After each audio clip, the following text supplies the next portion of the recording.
like, comment, subscribe. And ring the bell. She'll get it one day. Alright guys, let's do a little vlog update here. We are in Idaho potato.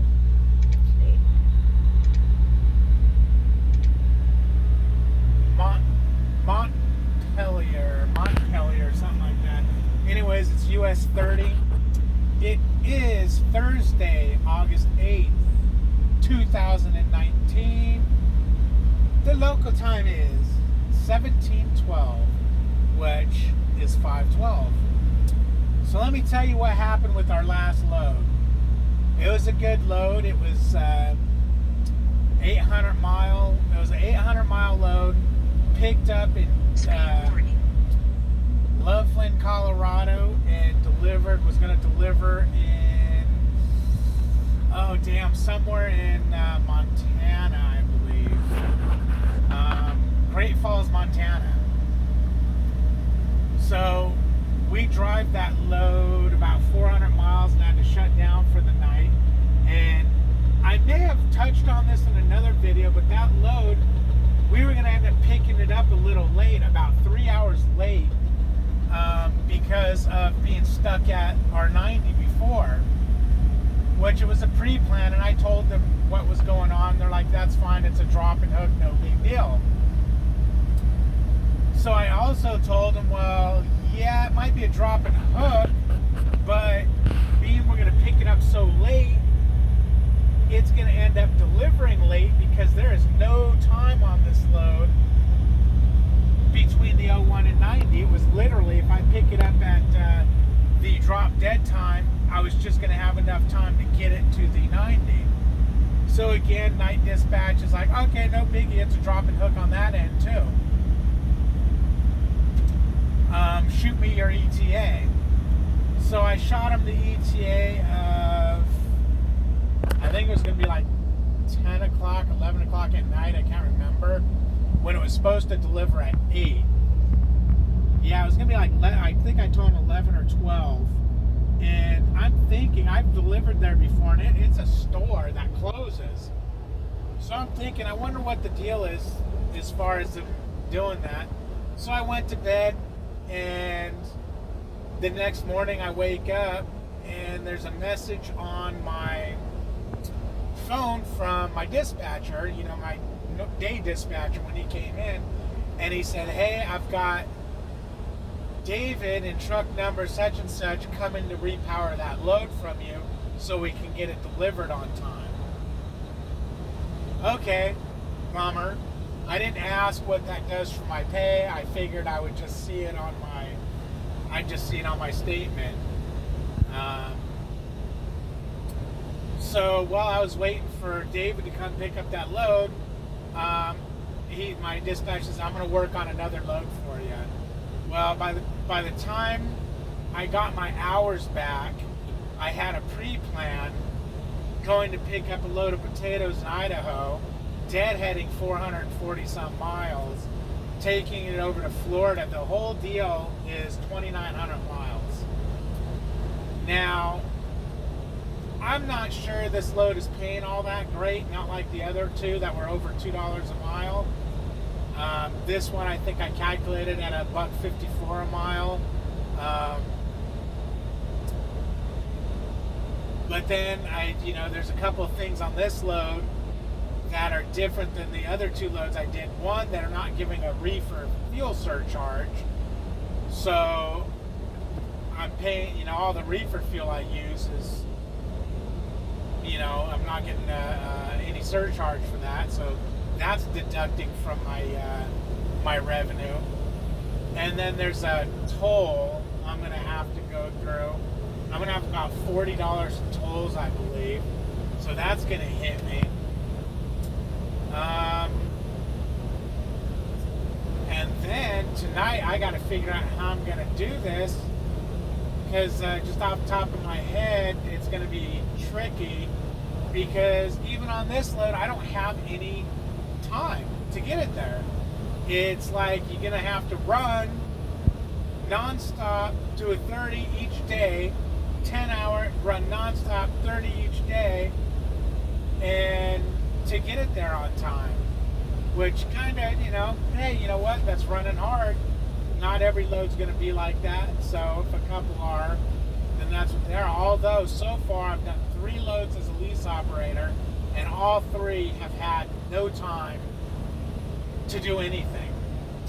So I think what I'm going to do at the end of this load is when I get close to the end, because make sure he's not going to repower it at some point, because it might get down to the wire, is let him know, hey, you know what? My next load, I need to get over to Walmart, take care of some personal business there. I haven't had any freaking time to do so. But I'm also thinking, depending, if I've got to run this load the way I think I'm going to have to run this load, I won't have 3 days worth of recaps coming back. I'll burn all my recaps out. And if that's the case, then I guess we'll do a 34 at the end of this load. But I don't know. I tend to, my timing, I tend to be a little too conservative. I think that, conservative on my estimating of times. Usually I end up with a couple hours earlier than I expect, because I'd rather do that than to get in a situation where I don't have enough time. So we're gonna see. I want to try to do at least 500 miles a day. Today won't be a 5. Today, let's see. I'm gonna have to do as much as I can do today. It won't be 500 because of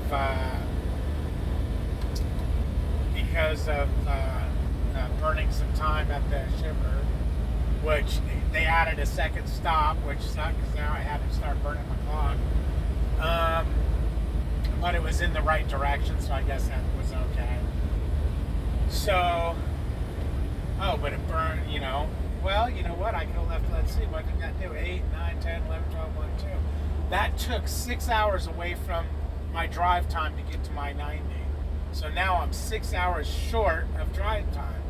See, I don't know if dispatch or sales or anybody pays attention to that.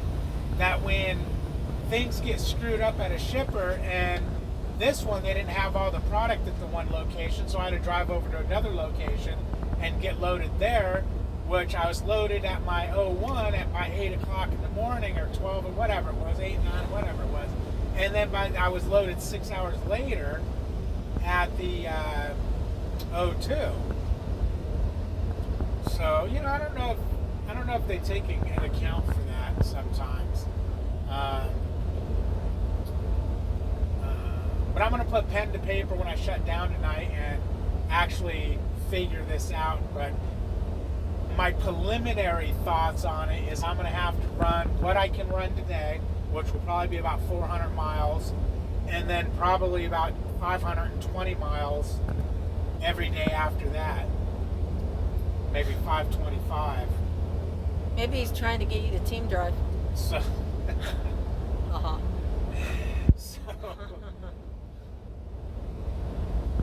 Cows. So, squirrel. Ooh, pretty little waterfall over there. You can't see it now, it's gone. But, warning ahead. So I don't know. So it's, maybe it's not going to be as tight as I think it is, but I think it is. I think what's going to happen is I'm going to have to run faster than I want to run. I might have to run the 65, which so far every day as a lease operator, I've had to run this truck at 65 to make my times. So. But you've been getting good gas mileage. It's fuel, baby. It's fuel. Oh, okay. Fuel mileage. Yeah, this load I'm not going to. But once I get out of these mountains and stuff and do my, after today, I'm going to do my, do another pre-plan and see what I'm going to have to do. Because I might have to run faster, because right now I'm figuring running 60. the whole way there, and that should get me there running. That should get me there without burning my clock completely out. But we'll see. I might run faster so I don't completely burn my clock out, or I don't know. We'll have to see. These are things that I'm going to have to figure out on these kind of trips, because one of the things that I'm not used to doing is cross-country planning. I really haven't driven cross-country as a solo driver. Normally, all the cross-country stuff, I was always team. One time I went from Yuma to like New Jersey, cross-country, but I had a ton of time on it, so it was no big deal. And every other time I've gone cross-country, it was always, pick up here, 500-mile load, drop there, pick up there, you keep going west, drop there. So, I'm not used to just a big shot of, so the pre-plan, I keep questioning, well, if I do this, if I do that, what about this? So, but I think it's going to be okay. It's going to be tight, I think, with my recaps coming back, because I have 34 hours to run right now, and I'm going to get my recaps start with only like 19 minutes or something. So one of those days are going to be, that first day is going to be short, because I'm going to have to figure this out. But after that, once I get into the recaps after that, I've got beautiful recaps coming back. My first day after that's almost a 13-hour recap, or 12-hour recap. And then normal after that, 7, 9, 8 type deals. So once I get into my recaps, I think I'll be okay. But I hope you guys are enjoying the views. This is US 30. Ooh, look at that river. This is going from Interstate 15 to Interstate 80, rather than taking the 15 down to the 80. I don't know how many miles this is saving, but it is the shortest distance. And some would say, yeah, but it's it's a U.S. highway. Well, but you know what? It's the speed limit on it is faster than I'm driving. So it I'm driving as fast as I would if I was on an interstate. That's what I'm trying to say. So in other words, it's not slowing me down going this way. Other than we had a pretty decent hill we had to climb, but we still would have had to climb that hill on the 80. I believe this is bypassing. I won't have to hit Parlay Canyon on the 80. So if I bypass that, then we're okay as far as hills go.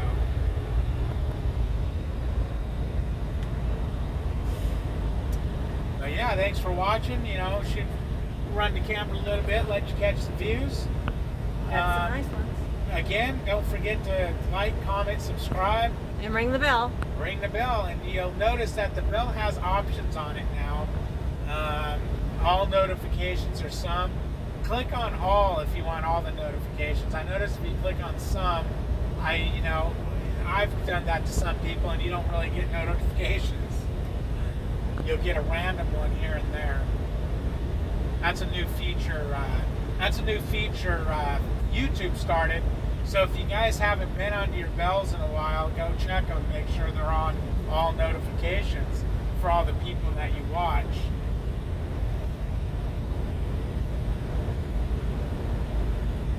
And now for some view. Are you done? Yeah, you can go ahead. You can go ahead and do some views if you want to say hi to everybody. Go right ahead. Hi, everybody. We're just vlogging the drive. That's all. Yeah. Beautiful area. Oh, one of the things I will say is picking up this load. It was shipper load, driver count load, and it had to have been the easiest load to count I've ever done. for the most part, let's see, we put 17, 18, 19, 20, 22, 23 pallets on the truck, 23 pallets on the truck, and all of them were stacked 35 high, except one was 36, and then two were 40. So it was the easiest load driver count that I've had so far when it comes to produce. Normally produce you got, this one's got 30, it's like meat loads a lot of times are all mixed and matched up. But, so that was pretty cool. And these places were really lax, man. They didn't care if you had your vest on, vest off on their docks. None of that stuff. I went ahead and wore my vest just because I don't want to get run over by a damn forklift.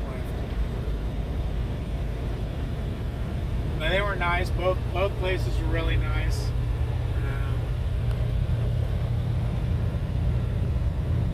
One of the things that they had a scale there, and I was telling Melissa how I don't trust shipper scales because they're not always accurate. She tells me how that they have to be certified from the state.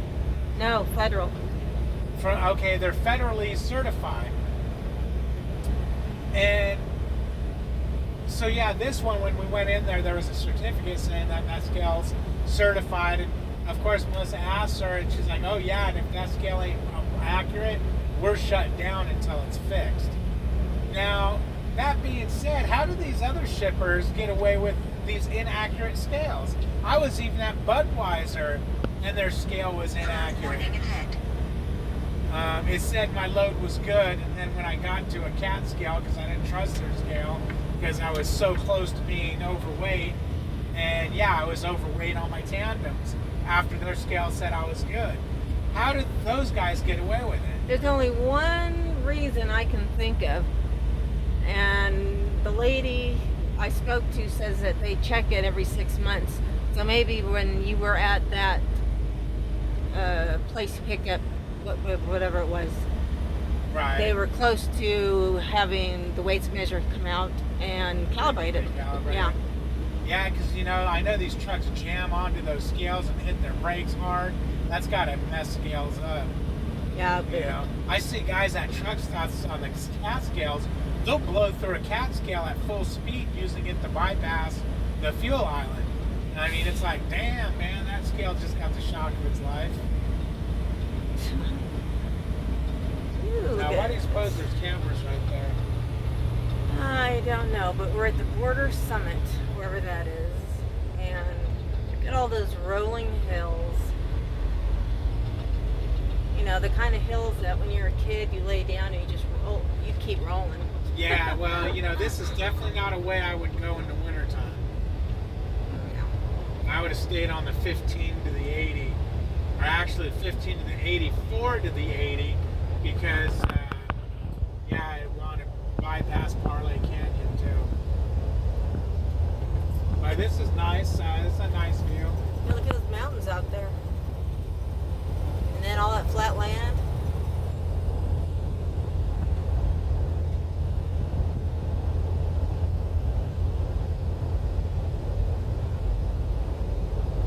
And as of right now, I reset my fuel gauge at the beginning of this trip like I do at every trip.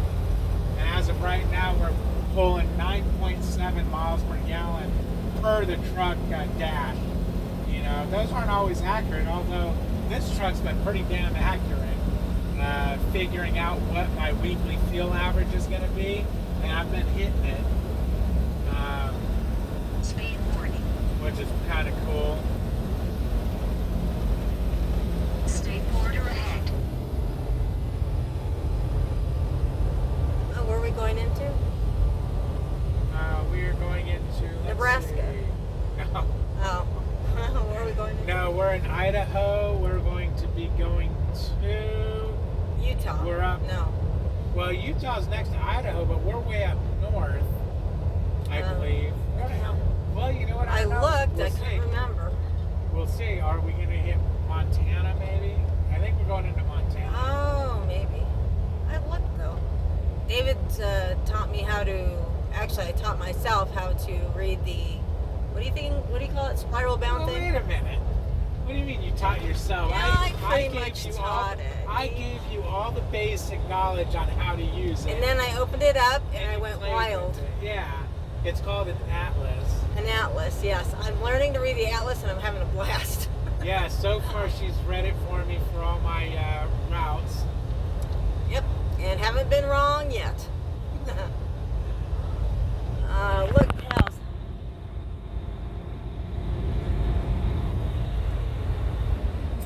All right, guys, it was fun. It was real fun.